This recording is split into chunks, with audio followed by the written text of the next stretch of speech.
Welcome back. This week, we caught up with Helen McRae, CEO, Mindshare Asia Pacific, along with Amin Lakhani, CEO, Mindshare South Asia.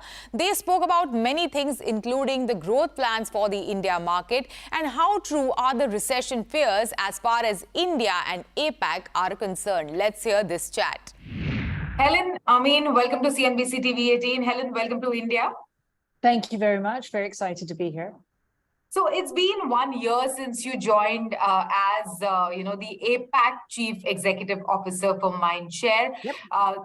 Can you share with us what has been the past 1 year been like, and what was your immediate mandate after taking on the new role, and how much of it has been achieved in the past 1 year, which has had its own fair share of ups and downs? Helen, over to you. And I think the year has been unusual, but I don't think that's saying anything for anybody. It's been unexpected in terms of everything from the war in the Ukraine and its economic impacts to COVID, et cetera, et cetera. So I still think that Asia is still very much a dynamic region, and probably one of the most dynamic regions in the world. And COVID and the economic pressures have only actually enhanced that kind of dynamism, but also optimism in terms of growth, in terms of opportunity and expectations. And I think the expectations for us as Mindshare, part of Group M, is that as a market lead in the industry and in the region, we want to actually rewrite the rule book, because the rules have changed a lot. They've changed from an economic outlook. They've changed from how our clients and businesses go to market. And consequently, we also have to adapt and change with those. And that's what we've been spending the last year on, in terms of adapting ourselves and also continuing to grow our own business. And how are you rewriting the rule book? You just mentioned you are rewriting the rule book. So if you can share that with us. Well, I think that, historically, I think particularly for us as a media agency, our job has been in many ways about supplying a service and supplying be almost like a commodity supplier. And I think actually looking forward, what we want to do to rewrite the rule book really is to make our role more about driving growth. Asia is all about growth. It's where all of our clients are going to expect growth from.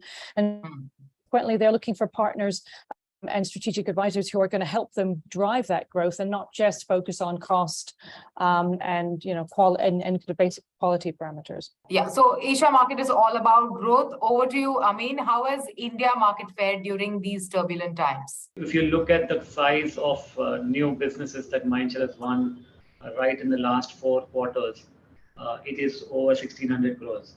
So I think that's the kind of growth that we are adding to our businesses on a year-on-year basis. And if you look at Mindshare network, then the number just about becomes closer to 2,000 crores. So I think that's the kind of new business that we're adding.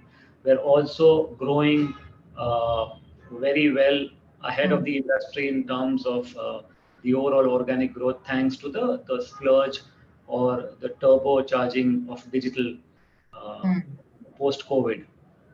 What we've seen is that there was the acceleration, the digital adoption acceleration journey got really expedited, and that is what is propelling spends or increased amount of spends on the digital side of things.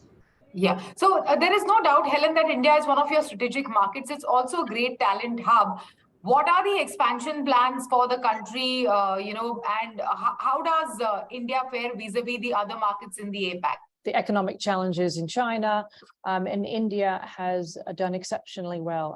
And I think as well about India is that the depth of the talent, as you mentioned, is tremendous.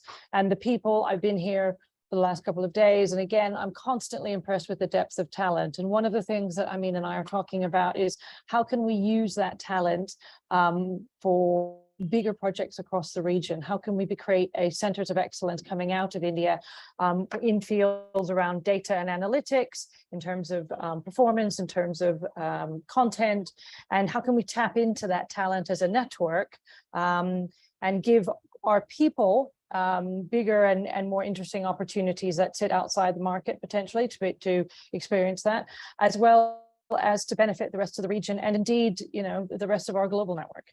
Yeah, and Helen, how true or real are the recession and slowdown fears as far as the APAC market is concerned? Asia Pacific as a region is quite different, and the forecasts are quite different than to say Western Europe or indeed the US. So while people are cautious here, I think they are not nearly as cautious as say in other regions because we're still experiencing fairly reasonable growth. And do you feel the heat, Amin, in the country? What are the clients saying? So the first half of 2022, Shivani, for us was significant. I mean, they were the best ever that I have seen being in Mindshare. Yes, but we did observe a significant amount of cautious approach in the last 3-4 months of the year. And what I see is that yes, there is pressure, and we all know that there's inflationary pressures which are plaguing clients and which are creating headwinds. But I'm seeing progress right now. I think I'm seeing clients moving out of that scenario. I'm seeing CPG already now investing behind new launches. They're not holding back onto the promos. They're going ahead and doing their sustainable campaigns. So CPG is turning around. We've seen the structural comeback of fashion and retail significantly so. And so there are pockets which are going to be doing well. And there are pockets which, in my view, will continue to face some headwinds, at least for the next quarter or so. All right. Thank you so much. Thanks for talking to us today. Thank you very much. Pleasure. With that, it's a wrap on Storyboard this week. You can catch all of our content on Facebook, Twitter, and YouTube. Thanks for watching. We will be back same time next week. See you soon.